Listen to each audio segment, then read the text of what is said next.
Recording is on. Buenas tardes, nos encontramos esta tarde con Gonzalo Pedro Sánchez Eguren. Es licenciado en Historia, licenciado en Ciencias Políticas y Sociología y licenciado en Antropología Social y Cultural. También posee un máster en Historia Contemporánea. En los últimos años, Gonzalo se ha dedicado a impartir cursos y conferencias, como la que hoy comparte con nosotros, con la Universidad Popular de San Joan Despí, que tienen por objetivo dar a conocer el patrimonio cultural de España en general y en particular el de Cantabria. Por eso hoy nos trae los aniversarios de la Cueva de Altamira. En la actualidad desempeña su labor docente en el Instituto de Enseñanza de Secundaria de Santander y colabora con la Universidad de Adultos de Cantabria, UNATE. Gonzalo, darte las gracias por haber recogido la propuesta de la Universidad Popular de San Joan Despí para poder participar en nuestra actividad Debates en Clave y poder dar a conocer, en este caso, pues aquello que los misterios y secretos de las cuevas de Altamira, más allá de lo que podamos ir a visitar nosotros. Adelante y muchas gracias. Pues un placer, José Manuel. Buenas tardes a ti y a todas las personas que se han sumado a esta conferencia online, virtual. En primer lugar, pues quiero agradecerte la oportunidad que me brindas de poder participar con la Universidad Popular de San Joan Despí. Y espero pues que esto sea como un precedente de futuras colaboraciones. Muchas gracias, de verdad, me siento muy complacido.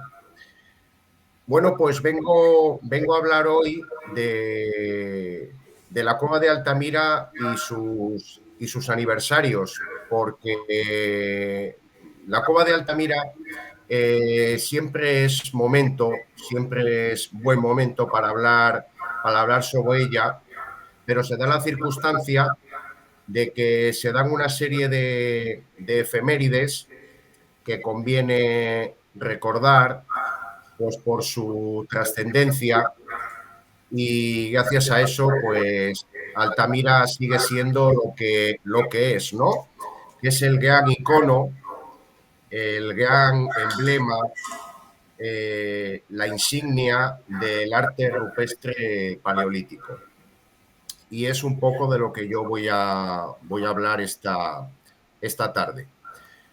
Voy a ver si puedo iniciar la presentación con imágenes, porque Ya la vemos, Gonzalo. Pero veo que no me deja pasar de una imagen a otra. Vale. Está como bloqueado. Pues eso será tu conexión o tu ordenador. Pues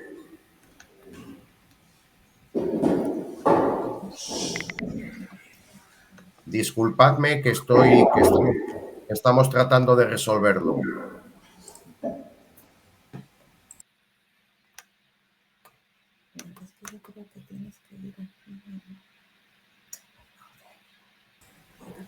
Si eso, sal de compartir y vuelve a compartir.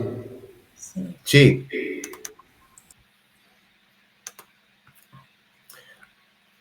Ahora se corren las diapositivas. ¿Ahora lo tenemos ya entonces? Sí. Bueno, pues perfecto. Bueno, como venía diciendo, dentro de los aniversarios de Altamira, tenemos que empezar hablando como si se tratase de una buena película, pues de los dos protagonistas que intervinieron pues en ese hallazgo que supuso el descubrimiento del primer arte de la humanidad. Aquí tenemos a un padre y a una hija, a Marcelino Sanz de Sautuola, que fue la persona que por vez primera se atrevió a publicar en un pequeño folleto al que luego me referiré la existencia del arte rupestre paleolítico, Y por otro lado tenemos a una niña de 8 años, a una de sus hijas, a María Justina, que fue la que ha pasado a la historia porque fue ella la que descubrió las famosas pinturas, aquellos bisontes, aquellos extraordinarios bisontes que decoran el techo de una de las salas de la cueva. Bueno, en el caso de Marcelino, lógicamente, alguien reconocerá a este personaje. No es Marcelino Sáenz de Sautuola, es Antonio Banderas, que fue el que encarnó al personaje en la película Altamira, que se estrenó en abril de 2016. La primera noticia, al menos que sepamos por las fuentes, que no son demasiadas, por cierto, la primera noticia que tiene Marcelino de la existencia de lo que iba a ser la cueva de Altamira se produce en 1868. Hay un personaje que se llamaba Modesto Cubillas, que era asturiano, que era natural del concejo de Llanes, que hacía algunos trabajos para el propio Marcelino, el que le informa de la existencia de una posible cueva. Pasan unos años y tenemos que dar un salto y situarnos en el año 1875. Por lo tanto, aquí se cumple la primera efeméride relacionada con Altamira. Hace 150 años, por tanto, es cuando Marcelino pensamos que accede por primera vez a la cueva, a su interior, la recorre en su totalidad. Estamos hablando de una cueva que no es excesivamente larga, es una cueva que podemos considerarla de un tamaño medio, pequeño. Es una cueva que mide un total de 270 metros de longitud y al final de la misma, en una parte que es incómoda en cuanto a su tránsito se refiere, porque los techos son muy bajos, es ahí, en esa primera visita, cuando Marcelino identifica unas extrañas pinturas negras, que son estas que estamos viendo aquí. Hoy sabemos que este tipo de ideomorfos, que este tipo de representaciones, desde el punto de vista técnico, utilizando la jerga, pues son unos signos tectiformes. Vemos que son unos signos que tienen unas formas geométricas. Gonzalo, Dime. disculpa, estamos en la diapositiva de María Justina y Marcelino.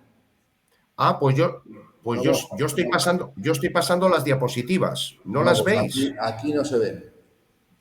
Ah, vaya.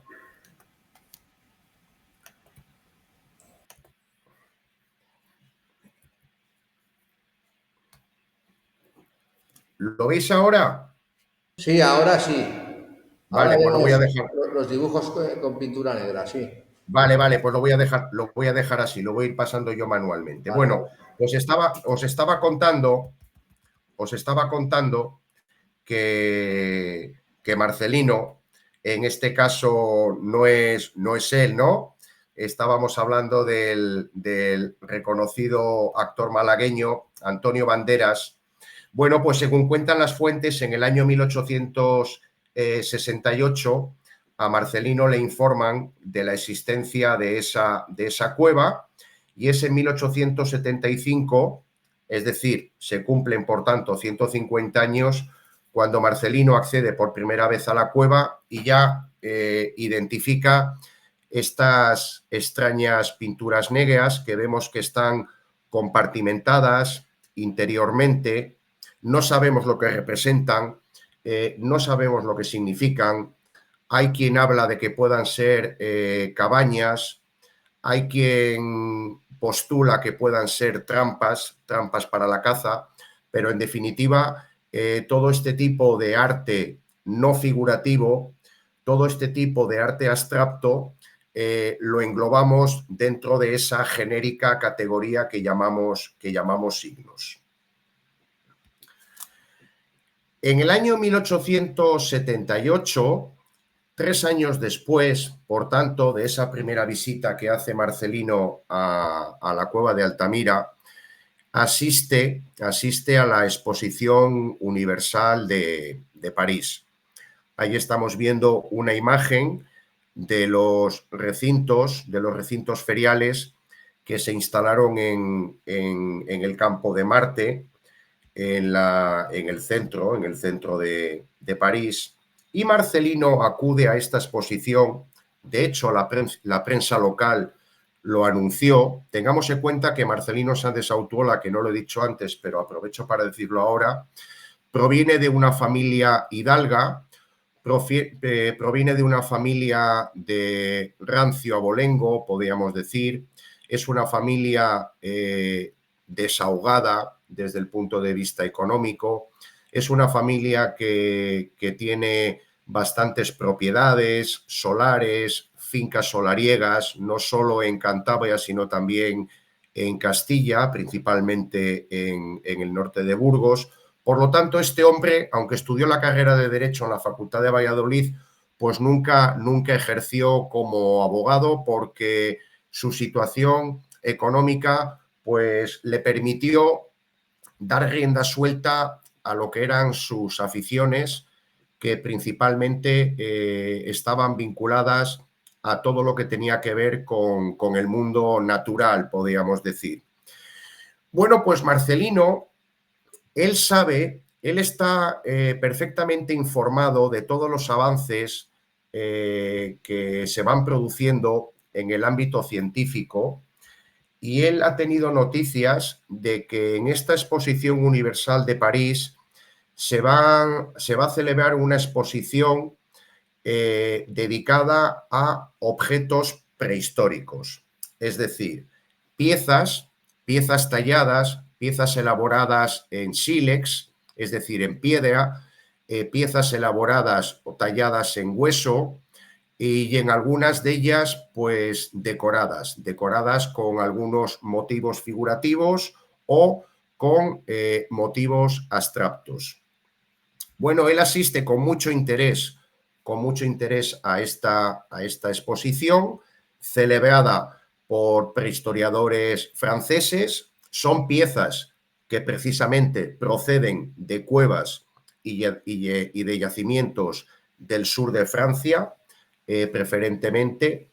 Él ahí pues se queda entusiasmado con todas esas piezas que puede ver in situ, y una vez que vuelve a su tierra, una vez que vuelve a la provincia de Santander, pues decide iniciar ya una serie de investigaciones, y en este caso la cueva de Altamira se va a convertir en la principal protagonista. El objetivo que tenía Marcelino era poder encontrar piezas, poder encontrar esos vestigios que había visto en París. Por lo menos piezas que fuesen equiparables, piezas que fuesen similares a aquellas que había visto en la Exposición Universal de la capital francesa. Bueno, pues él empieza a hacer una serie de excavaciones en la entrada, en el vestíbulo de la cueva, que es donde estaba el espacio de habitación que ocuparon aquellas sociedades de cazadores-recolectores que vivieron durante la última glaciación del Cuaternario. Él ya empieza a encontrar materiales, vestigios, es decir, cultura material, restos de fauna, conchas, moluscos variados, herramientas, artefactos, objetos, algún objeto decorado, ocres, restos de carbón vegetal. Es decir, él ya empieza a percatarse claramente de que esa cueva pues ha sido frecuentada y que esa cueva ha sido ocupada. El caso es que nos tenemos que situar en el año 1879, un año después de la Exposición Universal de París. Es aquí cuando en una de esas visitas frecuentes que hace Marcelino a la cueva, que está en proceso de estudio, le acompaña a su hija, le acompaña María Justina. María se encuentra en una sala próxima a la entrada y en un momento determinado nos tenemos que imaginar la escena.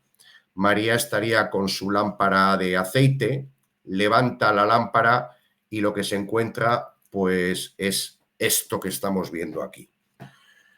Un techo decorado, un techo prodigiosamente decorado con animales, con la fauna que era típica de aquella época, del Cuaternario. La frase que se cree que dijo María en ese momento, cuando levantó su lámpara y se enfrentó con este deslumbrante techo decorado, fue aquello de: mira, papá, aquí hay bueyes pintados.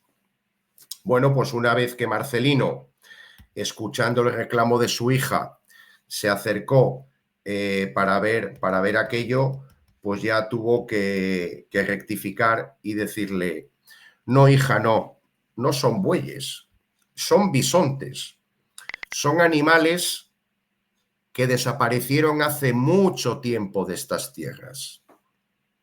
A partir de ahí, a partir de ese momento, Marcelino empieza a hacer una serie de razonamientos, pero que son de una lucidez excepcional, vistos y analizados en las fechas presentes. Porque tengo que decir una cosa que es importante, sobre todo para que la tengan en cuenta las personas que nos están viendo y escuchando. Marcelino no era un prehistoriador, Marcelino no era un arqueólogo, no tenía ninguna formación en estos campos. Marcelino era un aficionado, una mente muy inquieta, eso sí, una mente muy inquieta, una persona intelectualmente muy formada, pero que no tenía ninguna experiencia en estos ámbitos de lo que es la parte más antigua de la historia de la humanidad. Bueno, a partir de ese momento, Marcelino piensa: claro, todos estos objetos, todos estos materiales que yo estoy recogiendo de la entrada, que evidencian su antigüedad, pues a ver si van a ser contemporáneos, a ver si van a ser de los mismos momentos que estas deslumbrantes pinturas que están representadas aquí en este techo. Bueno, pues así fue. Bueno, aquí tenemos, en cualquier caso, tampoco me voy a detener tanto en lo que es en la parte formal, en la parte artística o en la parte estilística, pero hay que decir que algunas de las figuras que decoran la Cueva de Altamira pues son auténticas obras de arte. Si por algo se caracterizan algunas de las pinturas, como es el caso de este bisonte, es el aprovechamiento de lo que son los relieves naturales del propio soporte para dar ese volumen, esa naturalidad, esa masividad. Aquí vemos a ese bisonte que tiene la cabeza hacia la izquierda, vemos en la parte inferior parte de la cornamenta, sus extremidades inferiores están recogidas, están plegadas, por lo que, claro, el artista ha buscado este recurso natural, ha tenido que encajar la figura en ese espacio, en esa superficie cóncava, para dar esa sensación de volumen y de masividad.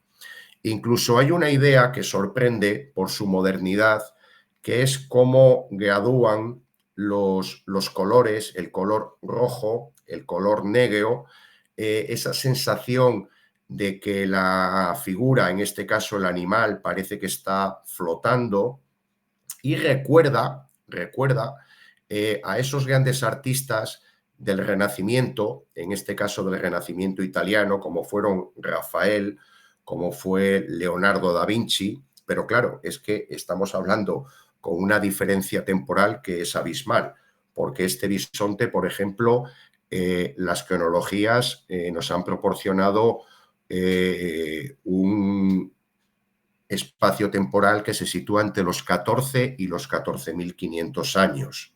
Por lo tanto, estamos viendo que sientan las bases, de alguna manera son pioneros en sentar las bases del tipo de arte o el tipo de efectos o el tipo de ilusiones ópticas que tardarán pues unos cuantos miles de años en llegar, en este caso, al occidente europeo. Bueno, otra de las figuras más emblemáticas, más características de Altamira es la Gran Cierva. Es la figura de mayor tamaño de toda la cueva. Esta figura mide más de 2 metros. Es una figura extraordinaria. Además, hay que tener la precaución de decir que si observamos cierta desproporción entre lo que puede ser la cabeza, el resto del cuerpo, esas patas, esas extremidades tal vez excesivamente alargadas, pueda deberse a que el lugar en el que está ejecutada esta figura, la distancia entre el techo y el suelo, pues apenas supera el metro de altura. ¿Qué significa esto? Pues que el artista o la artista en ningún caso pudo trabajar a mano alzada. Tuvo que adoptar, en este caso, pues una postura bastante incómoda. Tal vez, debido a esa circunstancia, nos pueda parecer que existe, tal vez, repito, cierta desproporción. En cualquier caso, pues es una de las joyas de Altamira. Como también es este dibujo, hay que decir que los maestros de Altamira, hay que decir que los grandes artistas del Paleolítico Superior no solo dominaban el arte de la pintura, sino que también eran magníficos dibujantes, como es el caso de la cabeza de ese bisonte pintada en color negro. El pigmento que han utilizado es carbón vegetal. Vemos, por ejemplo, detalles como el cuerno, la oreja, el ojo, la ceja, cómo han definido lo que es todo el perfil nasofrontal, el hocico, el morro, la boca. Bueno, pues otra delicatessen de tantas que tiene esta extraordinaria cueva de Altamira. Y aquí tenemos el segundo cumpleaños vinculado con Altamira. En 1880, es decir, se cumplen ahora 145 años, Marcelino publica pues una obra que consideramos absolutamente revolucionaria. Los breves apuntes sobre algunos objetos prehistóricos de la provincia de Santander es un folleto de tan solo 27 páginas y 4 láminas. Marcelino hizo un breve estudio de la cueva de Altamira, de las pinturas, y aquí está el resultado. Aunque habla de otras cuevas de Cantabria, otra que está declarada Patrimonio de la Humanidad y que es muy importante, como la Cueva del Pendo, pero de esas 27 páginas, pues prácticamente podemos decir que el 70% está dedicado a Altamira. Y ahí se atreve a decir ya, por vez primera, por eso le consideramos un verdadero pionero, que esas pinturas se corresponden con la etapa paleolítica o con el periodo paleolítico. Y tengamos en cuenta, que esto hace más grande a la figura de Marcelino, tengamos en cuenta que el concepto o el término de paleolítico había sido recientemente acuñado.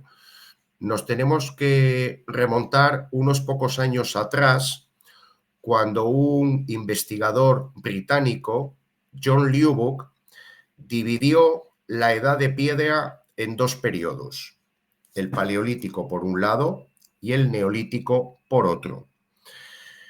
Como pensamos que Marcelino disponía de una nutrida y rica biblioteca, pues seguramente que dentro de su biblioteca ya tenía el ejemplar de Prehistoric Times de John Lubbock, en el que aparecía por vez primera esta división de la Edad de Piedra, y se atreve a decir que esas pinturas se corresponden con la etapa paleolítica. Hoy ya sabemos que el paleolítico es el periodo más largo de la historia de la humanidad, en el que se producen pues, eventos tan trascendentales como es el proceso de hominización o de evolución humana. Dentro de esas 4 láminas a las que me he referido, pues aparece publicada la que es la primera interpretación o la primera réplica de lo que es el techo de Altamira. Esta es la primera copia que existe. Marcelino necesitaba a un pintor, necesitaba a un artista que hiciese una copia lo más fiel o lo más fidedigna posible del techo decorado que había descubierto María. Bueno, pues Marcelino le hizo el encargo a un pintor francés que residía en Santander, que estaba avecindado en Santander y que se llamaba Paul Ratier. Era un pintor sordomudo y él pues fue el que inmortalizó por vez primera el techo de Altamira, el techo decorado de Altamira con los famosos bisontes.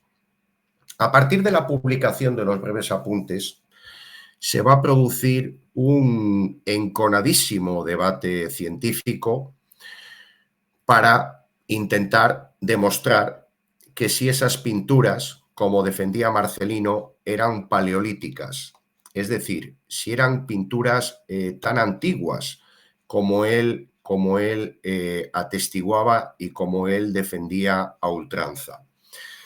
Bueno, pues aquí tenemos a una de las personas que con más coraje defendió la tesis de Marcelino sobre la autenticidad de ese arte rupestre que hay en la Cova de Altamira. La persona que estamos viendo proyectada, Juan Vilanova y Piera, valenciano, médico, el primer catedrático de geología y paleontología que tuvo la Universidad Española, en este caso la Universidad Central de Madrid. Bueno, pues este hombre, sin lugar a dudas, que era el científico de más prestigio que había en España en ese momento. Este hombre además acudía frecuentemente a congresos internacionales y era muy apreciado por sus colegas europeos. Cuando Juan Vilanova y Piera tuvo acceso a los breves apuntes, una de las primeras decisiones que adoptó fue pedir permiso al Ministerio de Fomento para que fuese comisionado para visitar in situ la Cova de Altamira, poder ver las pinturas directamente y poder emitir ya un diagnóstico. Bueno, pues en septiembre de 1880, Juan Vilanova y Piera visita la cueva, analiza detenida y exhaustivamente las pinturas y no tiene ninguna duda en afirmar su antigüedad. Es decir, comulgaba perfectamente con los postulados, con la tesis que defendía Marcelino. Juan Vilanova y Piera asiste al Congreso de Antropología y Arqueología Prehistórica que se celebró en Lisboa entre el 19 y el 29 de septiembre de 1880. Juan Vilanova y Piera, al margen de hablar de algunos acontecimientos importantes, de algunos hallazgos importantes sobre la prehistoria en la península ibérica, bueno, pues habló de los breves apuntes, habló del extraordinario hallazgo que había descubierto Marcelino en una pequeña cueva del norte de España y pues animó a que sus colegas, principalmente franceses, pues visitasen la cueva y que ellos mismos pues pudiesen comprobar que efectivamente, sin ningún género de dudas, esas pinturas se correspondían al periodo prehistórico de la humanidad. Bueno, pues para mayor sorpresa del profesor Vilanova y Piera, pues lo que se encontró fue con la indiferencia de prehistoriadores tan importantes en la época como fueron Gabriel de Mortillet o Émile Cartilac, que les podemos considerar dos popes del momento, dos figuras que monopolizaban no solo la prehistoria francesa, sino la prehistoria europea en general, y ellos, pues desde el primer momento, pues manifestaron su incertidumbre y, en definitiva, pues que no podían creer que esas pinturas pues fueran tan antiguas. ¿Cuáles fueron los motivos que ellos adujeron para mostrarse tan reacios? Pues sencillamente una imagen como esta. Ellos tenían la sensación de que la humanidad prehistórica pues era una humanidad primitiva, era una humanidad tosca, era una humanidad salvaje, era una humanidad pues que no tenía grandes capacidades cognitivas, eran individuos pues que prácticamente dedicarían su tiempo a alimentarse y a reproducirse, tal vez a tallar algún objeto toscamente, pero claro, no podían pensar lo que Marcelino y el profesor Vilanova tenían claro ya desde ese momento, que ya aquellas mujeres, que aquellos hombres que vivieron durante la última glaciación del Cuaternario, pues tenían pues las mismas capacidades de los seres humanos actuales, porque todos procedemos de la misma especie, todos somos Homo sapiens.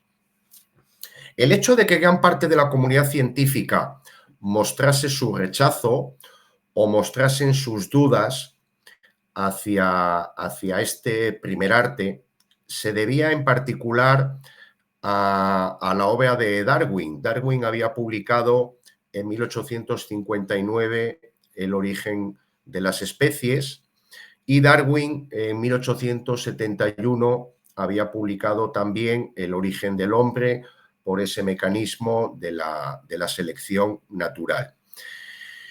Estos prehistoriadores franceses eran fervientes seguidores de las tesis de Darwin que planteaban esa evolución o ese progreso lineal y, claro, no podían concebir, no podían encajar en su prisma ideológico e intelectual que esa humanidad prehistórica, que consideraban que estaba todavía en un estado o en un estadio de salvajismo, pues fuesen capaces de elaborar pues prodigios como el que tenemos delante. Bueno, pues la situación no cambió. Durante los próximos años, Juan Vilanova se empeñó en seguir acudiendo a congresos internacionales para seguir defendiendo la causa de Marcelino y para seguir también defendiendo desde el punto de vista científico pues que esas pinturas eran muy antiguas, y la situación pues no cambió hasta finales del siglo XIX.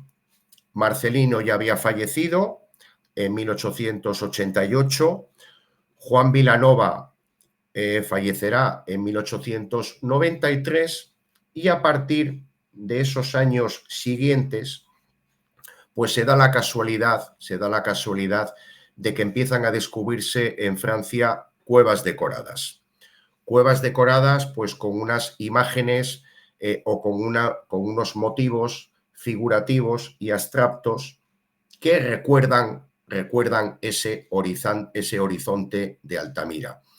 Estamos hablando de cuevas que hoy son auténticos santuarios del Paleolítico Superior, pues como fue, pues, por ejemplo, la cueva de Font-de-Gaume, Combarel, Pernonper, Lamut, Marsulás y otras más que irían apareciendo sucesivamente. Claro, esta situación perdón, hizo que aquellos prehistoriadores franceses, en su mayor parte recalcitrantes, pues tuviesen que retractarse y al final, pues reconocer que por qué habían mantenido ese error y ese empecinamiento durante tanto tiempo y ya pues se dieron perfecta cuenta de que ya no podían negarse un minuto más a reconocer que Marcelino, pues en este caso, tuvo razón en todos sus planteamientos. Bueno, pues es el caso que algunos popes franceses pues tuvieron la caballerosidad, podríamos decir hoy, de reconocer incluso públicamente y por escrito pues ese error cometido. Aquí tenemos el caso de Émile Cartilac, al que hemos visto antes.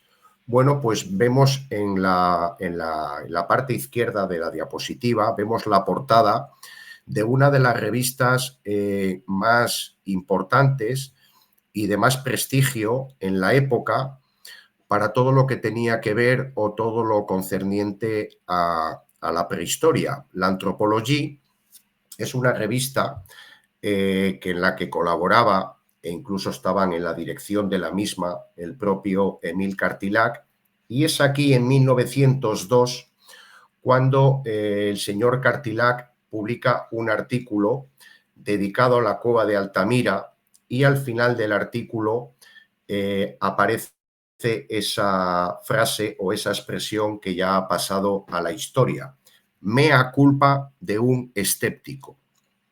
Efectivamente, mea culpa de un escéptico. Y en la derecha tenemos una ilustración, un cuadro de la que podía ser María Sanz de Sautuola. Su padre había fallecido ya hace 14 años. María recibe también una carta firmada por el propio Cartilac en la que pide pues sus sinceras disculpas. Pensamos que esas disculpas las tenía que haber recibido su padre, pero lastimosamente o por desgracia ya Marcelino ya no estaba y fue la hija la que recibió pues estas sinceras disculpas. Como digo, lo que son las cosas del destino, a veces la historia es caprichosa en sus acontecimientos, en sus eventos. Pues precisamente Émile Cartilac va a ser uno de los autores de la primera monografía científica sobre la cueva de Altamira. Aparece publicada en 1906. Aparece publicada junto con otro autor, que es otro de los popes, otro de los mayores especialistas del arte rupestre paleolítico europeo durante la primera mitad del siglo XX, que fue el abate Breil, Henry Breil, un gran conocedor, por otro lado, de lo que fueron las cuevas prehistóricas de la región cantábrica, y precisamente ellos son los autores, bajo el patrocinio de Alberto I de Mónaco, el tatarabuelo del Alberto actual, pues el que sufragó y el que se convirtió en patrocinador de esta primera gran publicación dedicada en exclusiva a la cueva de Altamira. A partir de ese momento, por tanto, a partir del año 1902, que es cuando Altamira queda ya autentificada plenamente, bueno, pues Altamira se va a convertir en un reclamo turístico, en un reclamo cultural. Se van a publicar pues todo tipo de anuncios vinculados con la prehistoria, anuncios de congresos internacionales. Precisamente la imagen que tenemos a la izquierda, dado que estamos hablando para Sant Joan d'Espí, que es una localidad de la provincia de Barcelona, bueno, pues aquí tenemos el anuncio del 4º Congreso Internacional de Arqueología que se celebró precisamente en Barcelona en 1929. Se empezaron a publicar también guías turísticas. El Patronato Nacional de Turismo fue una entidad creada en los últimos años del gobierno de Miguel Primo de Rivera, que había sido precisamente gobernador militar de Cataluña. Bueno, pues el Patronato Nacional de Turismo, de lo que se ocupó y de lo que se preocupó, pues fue de promocionar el turismo nacional, sobre todo para poder atraer a personas fuera de las fronteras nacionales. Empezaron a abrir las primeras escuelas de turismo y también se inauguraron los primeros paradores. Y en cuanto a la labor editorial, pues también folletos, guías e incluso ya pues en diferentes idiomas.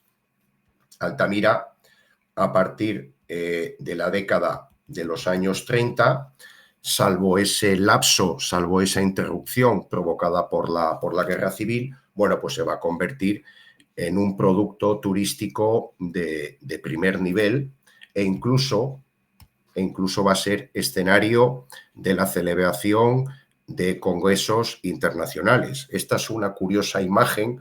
Hoy esto pues sería impensable por motivos de conservación. El hecho de que en una cueva pues se celebre un congreso internacional de arte contemporáneo, en este caso, que tuvo lugar en el año 1950.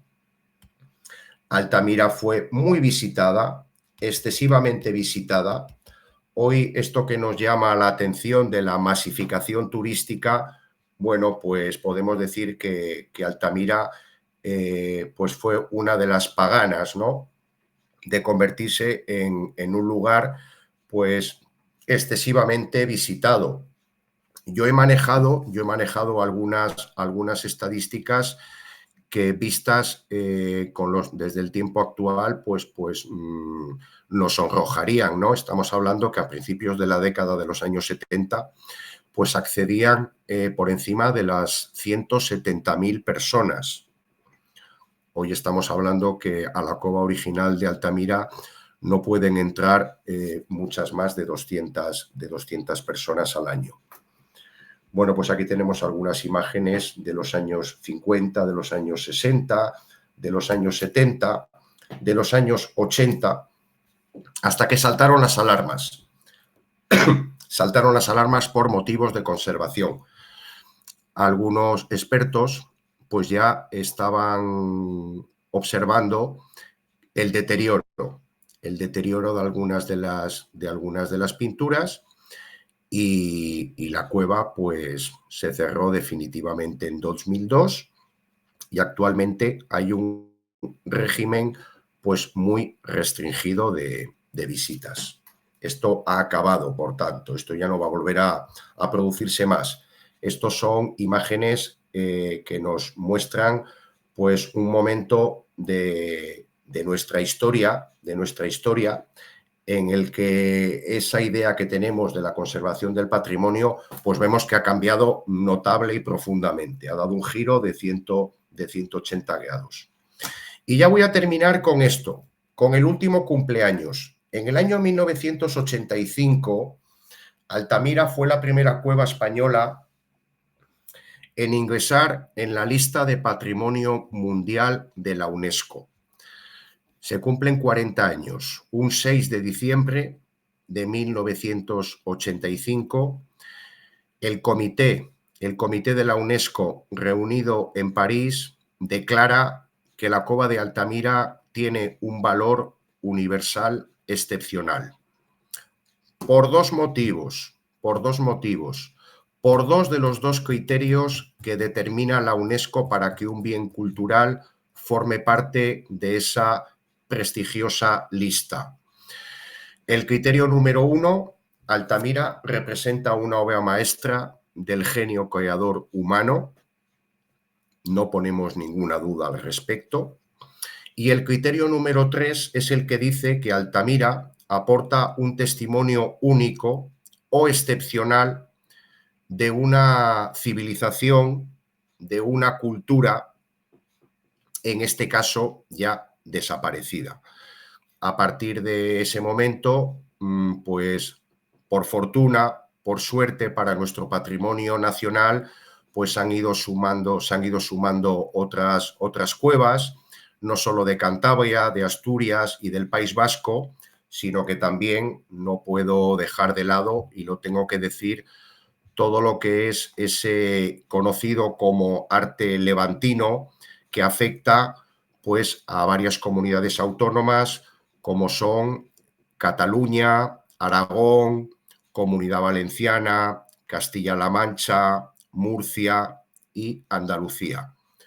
Por lo tanto, podemos decir que podemos estar orgullosísimos de que España es no solo una potencia en cuanto a arte rupestre paleolítico se refiere, sino que también lo es en ese arte rupestre prehistórico, pero de periodos más recientes.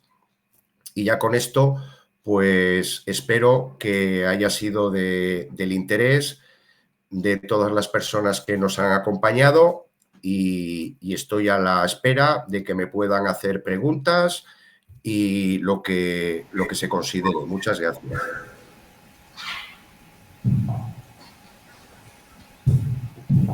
Gonzalo.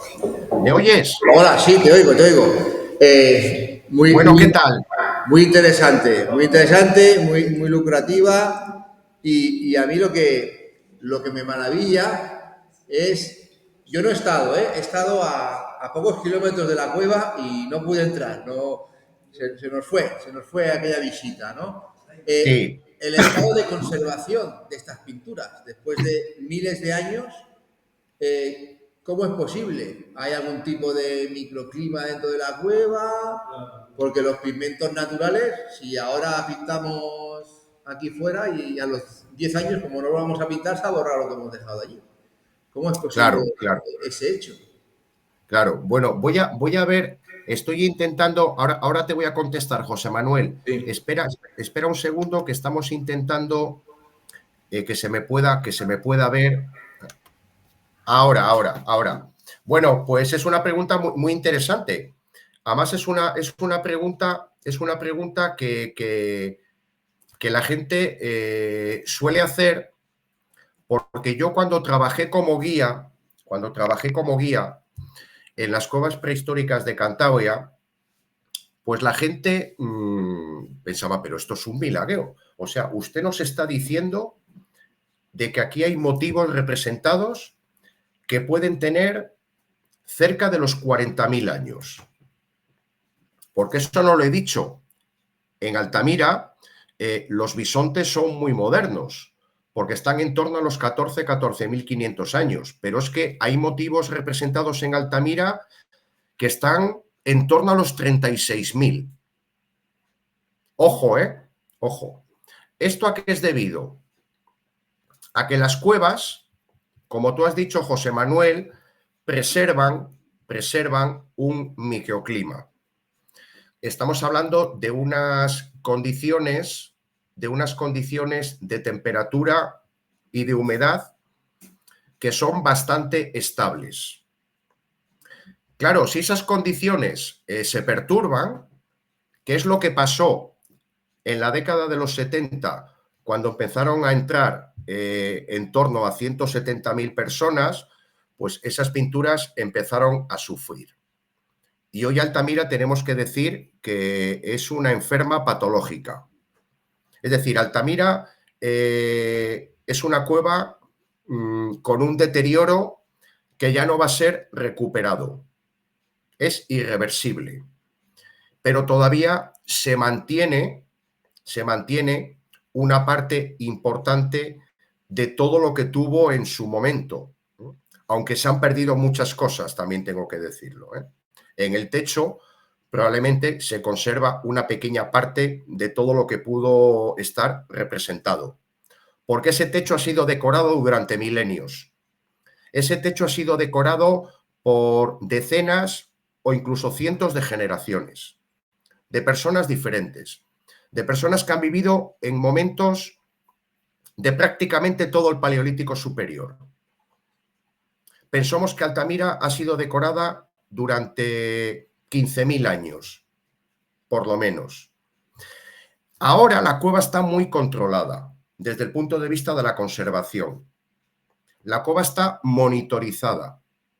Existen unos aparatos que están tomando registros constantemente de temperatura, humedad, CO2. ¿Por qué? Porque ahora solo acceden 5 personas a la semana a la cueva original. 5 personas. Quiero recordar que no pueden superar los 250 al año. 250 personas al año. Entonces, esas 5 personas solo pueden estar 35 o 37 minutos dentro de la cueva.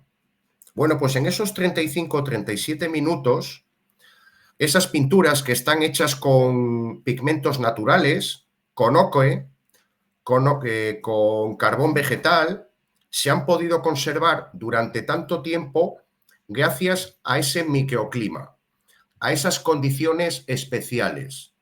Pero claro, es un patrimonio muy delicado, es un patrimonio muy frágil. Si nosotros ahora dejásemos de respetar ese protocolo de visitas de 5 personas, con un tiempo de permanencia que no puede superar los 35 o 37 minutos, pues llegaría un momento que lo podemos perder absolutamente todo. O sea que tenemos que ser muy responsables. Muchas gracias. ¿Hay más preguntas, Gonzalo? Sí, yo estuve en su día viendo las cuevas y una de las cosas que me llamó mucho la atención es que las personas de aquella época se ve que estaban muy bien organizadas, porque los grafiteros no existían. Solo vi pues, pinturas de arte que todavía continuarán, porque yo hace ya unos 40 años que fui. Y ya digo, me extrañó, se ve que esa población estaba muy organizada para que pintaran solo los artistas. Pero ¿a qué se refiere? Que es que no lo he escuchado bien, José Manuel. Si me puedes tú decir más o menos cuál es la pregunta, cuál es la... Paco, lo que decía Paco es que él estuvo allí hace 40 años, ¿no? Y que le sorprende el nivel de organización de aquella cultura, primero para que allí se dedicara a gente que estuviese dotada para la pintura, porque imaginamos que no todo el mundo estaría dotado para pintar, y que cómo dedicaban tiempo y personas a pintar mientras los demás pues igual cazaban o se cuidaban de las criaturas o recolectaban lo que fuera, ¿no? Que cómo lo hacían si tenemos datos Sí. o un poquito de esto. Entiendo. Bueno, estamos hablando de sociedades organizadas, de sociedades que planifican, de sociedades complejas, podríamos decir. Aunque alguien pueda decir, pero usted es un atrevido, ¿cómo puede hablar de sociedades complejas de hace 20.000, 30.000, 40.000 años? Pues efectivamente así es. Los Homo sapiens, los seres humanos anatómicamente modernos, no solo decimos que son anatómicamente modernos, sino cognitiva e intelectualmente ya son muy modernos. Entonces, dentro de esas comunidades, que no son comunidades muy numerosas, tenemos que hablar de que esas bandas o esos grupos de cazadores-recolectores, pues serían grupos formados por entre 20 y 25 individuos. Seguramente que sospechamos que no muchos más, porque los recursos son finitos, los recursos son escasos. Entonces, dentro de esos grupos, seguramente que también había determinados roles, o lo que hoy diríamos división del trabajo, según las habilidades o según las fortalezas de cada miembro. No todos tendrían ese particular talento para pintar o para grabar un motivo o una figura en una cueva, pero cuando lo había, pues esa persona seguramente uno de sus desempeños sería ese. Yo soy el artista. No solo pinto, no solo grabo, sino que igual también tengo la capacidad de decorar o detallar objetos en hueso, objetos en piedra, objetos en marfil. Tal vez no tenga la destreza suficiente para ser un buen cazador.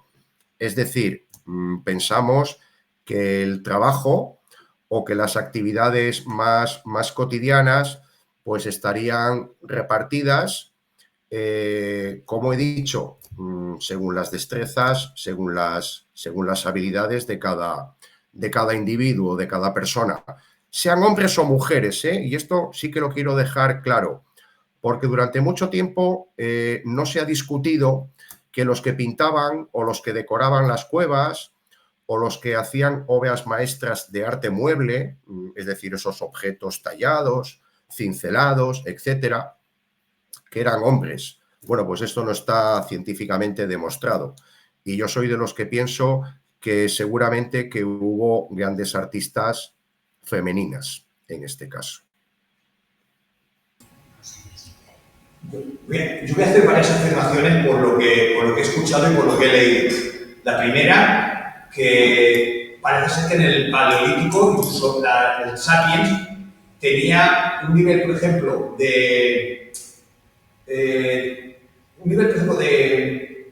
¿cómo diría? Como que estaban mejor, por ejemplo, alimentados y con muchísima más fortaleza que, por ejemplo, la gente del Neolítico, que cuando se adaptaron a lo que es el tema del campo, no fue un avance para la sociedad humana, sino que fue un retroceso. Eso es una puntualización que quería hacer. La siguiente que quería hacer era ¿cuál era el objetivo de pintar dentro de esas cuevas? Porque es que incluso se han encontrado lugares donde han pintado de un acceso muy limitado, pero es que muy limitado incluso para poderlo visualizar. Y dices, hombre, si ya es difícil visualizarlo hoy cuando está pintado, ¿con qué objetivo se iba a lugares tan recónditos a hacer dibujos tan raros? Y luego, ¿con qué motivo? ¿Eran motivos religiosos? ¿Eran motivos mortuorios? ¿Eran motivos culturales? ¿Para qué? O sea, si se sabe algo de todo esto, ¿por qué lo hacían? ¿Con qué objetivo? Bueno, voy a empezar por la segunda pregunta, que sigue siendo la pregunta sin respuesta. Ya lo adelanto. Desde que se descubrió el primer arte de la humanidad, que fue en Altamira, en 1879, pues hasta la fecha actual, 2025, los que nos dedicamos un poco a esto, o digamos, los investigadores, los científicos que están más en contacto con este fenómeno artístico, que no deja de ser una de las evidencias o una de las principales evidencias de lo que era el comportamiento simbólico o el comportamiento complejo de aquellas poblaciones, pues todavía no tenemos claro el por qué esta gente en un momento determinado sintieron la necesidad o ese arrebato de internarse en las cavernas, en las cuevas y empezar a representar animales, fauna, por un lado, y ese otro cajón desastre que lo llamamos signos, como esas primeras pinturas negras que vio Marcelino en su primera visita a la cueva. Puede que no haya un motivo en particular, puede ser una suma de ellos. Se ha hablado de simplemente el gusto por el arte, una actitud estética, que pueda ser un lenguaje, una especie de vía de comunicación, vinculado con lo que puede ser la semiótica, la semiología. Se habla de un arte vinculado con el chamanismo. Se habla de un arte religioso que puede representar un tipo de espiritualidad, un pensamiento trascendente, pero todavía no hemos dado con la fórmula para poder decir clara y fehacientemente, pues esta gente decoró y pintó por esto. No, porque seríamos imprudentes, todavía. No sabemos si en algún momento lo podamos descifrar. Es como un lenguaje codificado, es como un lenguaje hermético. No manejamos los códigos, no tenemos un manual de circulación, por poner un ejemplo, ¿no? Entonces, pues, aunque vamos conociendo más cosas, por ejemplo, desde el punto de vista químico, de los pigmentos que utilizaban, cuál era su cadena operativa, qué tipo de instrumentos utilizaban para decorar, esas cosas cada vez vamos teniendo un conocimiento pues más profundo, pero en cuanto a lo abstracto, en cuanto a lo simbólico, en cuanto al significado, pues ahí todavía no podemos decir mucho más. La primera pregunta, creo recordar que estaba referida al tipo de alimentación, me ha parecido entender. Sí, no, lo que quiero decir es que, por ejemplo, hay gente que hoy en día discute que el salto del paleolítico al neolítico no fue un avance para la sociedad, sino que fue un gran retroceso, porque en la época paleolítica la gente que vivía en ese periodo vivía en círculos más pequeños, que su productividad no existía porque vivían de la recolección y caza, pero que en cambio eran gente mucho más sana, mucho más fuerte, mucho más alta y que disponían de muchísimo más tiempo libre que no la gente del neolítico inicial, que prácticamente para conseguir alimentación y cosecha dedicaban una cantidad de tiempo descomunal y hacía que esa gente incluso fueran muchísimo más débiles y de tamaño inferior. Lo digo por los hallazgos de esqueletos que han encontrado. Bueno, cuando se habla del neolítico, siempre se plantea ese periodo como una revolución, ¿no? La conocida, como dijo en su momento Gordon Childe, la revolución neolítica. El hecho de que las sociedades depredadoras, tras una larga transición, se convirtiesen en sociedades productoras, con la domesticación de los animales y también con la domesticación de las plantas. Es decir, la agricultura y la ganadería se supone que fue un gran avance que permitió alimentar a más bocas, alimentar a una mayor población, por eso la población crece durante el Neolítico en Europa. Esos datos sí que están más o menos contrastados. Pero en cuanto a la parte alimenticia, en cuanto a la parte calórica, en cuanto al tiempo destinado a obtener el alimento, sí es verdad que a las sociedades paleolíticas se las podía considerar, entre comillas, sociedades un tanto ociosas. No lo digo esto en un sentido peyorativo, en ningún caso. Obtenían el alimento, bien a través de la caza, bien a través de la recolección de productos de origen vegetal y, muy importante, bien a través de la pesca y también del marisqueo o de aquellos productos que se podían obtener del mar, sobre todo de aquellas poblaciones, como el caso de las poblaciones de la región cantábrica, que miraban al mar, que estaban muy próximas al litoral, muy próximas a la costa. De hecho, en los últimos años se ha puesto de moda la paleodieta, precisamente. Y la paleodieta no viene a ser otra cosa que recordar lo que podía ser la alimentación típica del periodo paleolítico.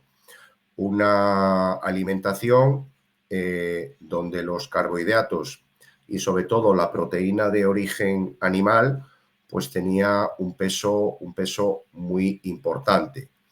En el Neolítico no deja de cazarse, tampoco dejan de pescar, siguen recolectando, pero ya empiezan a producir cereales, que eso podía generar excedentes, y también empiezan a aprovechar los recursos que podían obtener de sus animales domésticos: la leche, el queso, el yogur. Claro, no tenemos evidencias de que ese tipo de alimentos fuesen consumidos durante el Paleolítico. La mortalidad de vida durante el Paleolítico, la longevidad era muy corta. Podemos encontrarnos excepciones, pero no vivían más de 35 o 40 años. O sea que debía ser una vida dura, y seguramente que sufrirían episodios de estrés nutricional pues con más frecuencia de lo que a ellos les hubiese apetecido. Entonces, pues no deja de ser un debate interesante. Si eran más fuertes en el Paleolítico, si eran más fuertes durante el Neolítico, qué dieta podía ser más rica, qué dieta podía ser más equilibrada. Quizás ahora pues un médico nos diría que el colesterol, o que los productos que tenían un colesterol más alto pues podían ser más los consumidos en el Paleolítico que en el Neolítico. Por ejemplo, las carnes rojas, ¿no? Bueno, ¿alguna pregunta más? No, aquí no hay más, y la persona que está conectada, pues creo que tampoco. Gonzalo, agradecerte la colaboración con nosotros, deseando y esperando poder tenerte en persona aquí en alguna ocasión. Ya lo iremos tratando y iremos hablando. Y nada, bueno, despedimos, acabamos la grabación, no sé lo que al final se habrá grabado, y si eso, pues continuamos un ratito más. De acuerdo. Muchas gracias. Muchas gracias.